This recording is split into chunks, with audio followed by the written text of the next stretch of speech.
So we are only 3 days into the month of June, and just like clockwork, the Trump administration announced another policy that no one saw coming. So the Trump administration announced that they are going to put a temporary pause on all interview for international students. Students every year at this time, they are getting ready to go to school in America to pursue higher level of education. So what does this mean for the hundreds or the thousands of Caribbean students that are going across to America to pursue a higher level education? Let's talk about it.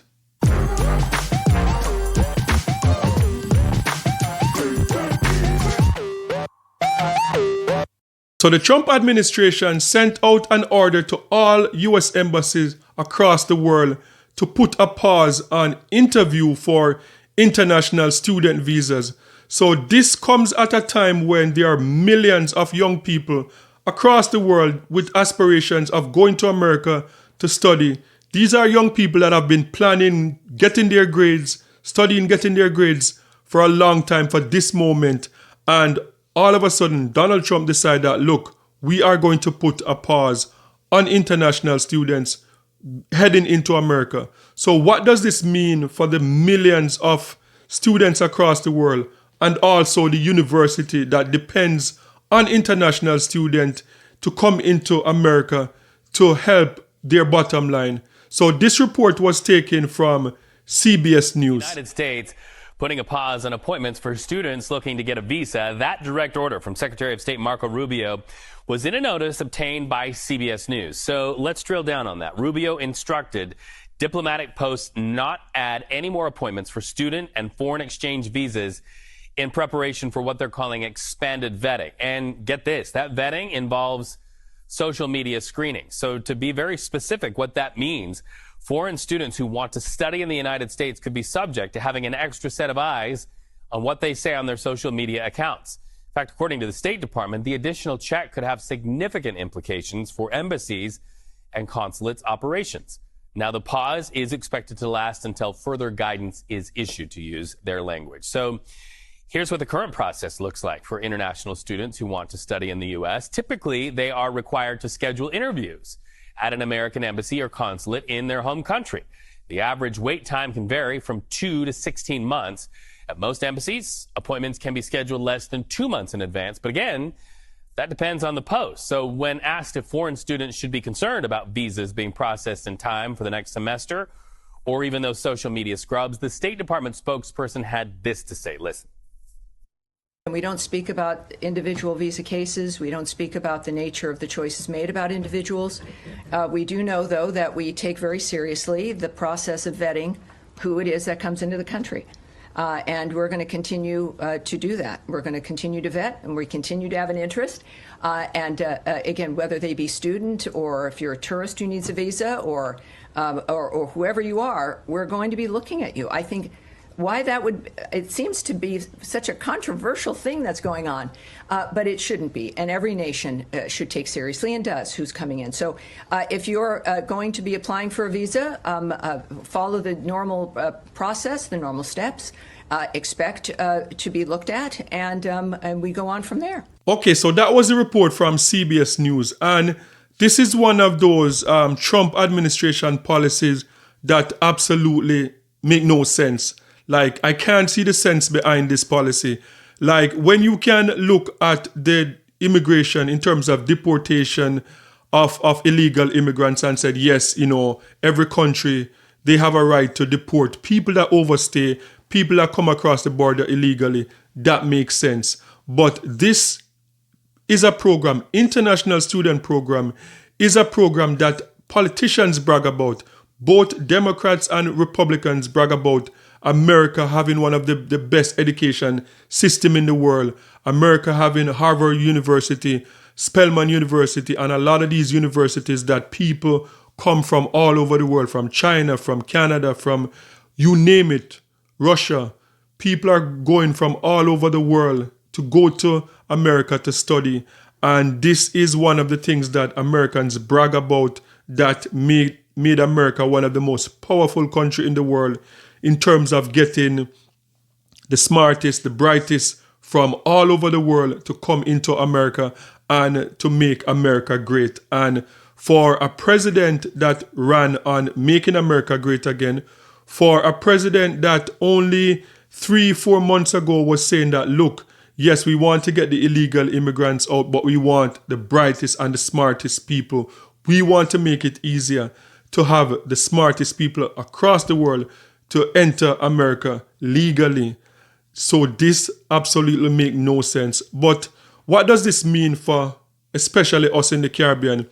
Because as I stated earlier, the Caribbean, we have roughly 11,000 students from the Caribbean that would go to America every day, every year to study.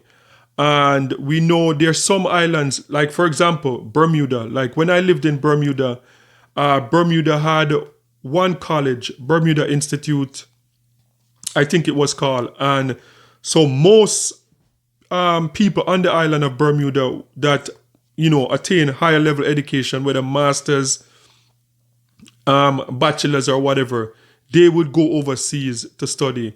And most of them ended up in America to study. What is going to happen to those, the future for people in Bermuda, for people in places like Cayman Islands and some of the other islands that a lot of people go, a lot of students on a yearly basis go to study and return back to their island to contribute to their country.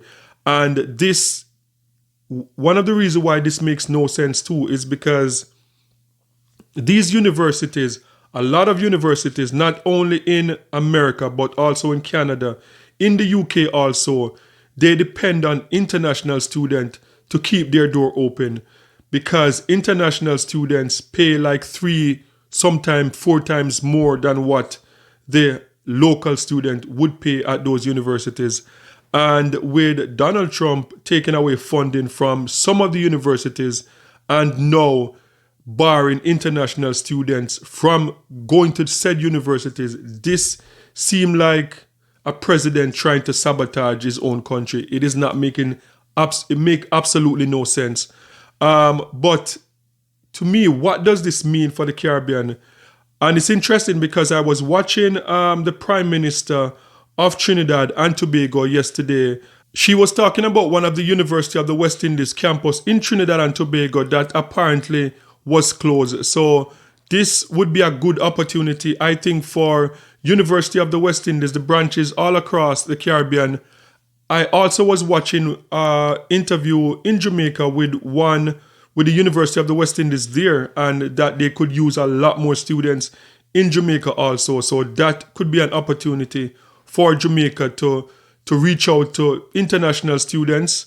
As I know, the University of the West Indies, they have some students coming from different parts of the world. Apart from the Caribbean, I know there are students from places in Africa that attend the University of the West Indies. So that might be an opportunity. And also, I know that a lot of the universities in Canada, they are struggling in terms of getting students. So that could be an opportunity also for Canada. But as I said, this just don't make any sense. And I don't know, like, are you affected by this? If you're affected by this, if you are one of those students that you were in the process of trying to go to America to study this year, and this thing caught you off guard, just leave a comment in the comment section and let me know your experience and what are your thoughts. Are you going to wait it out?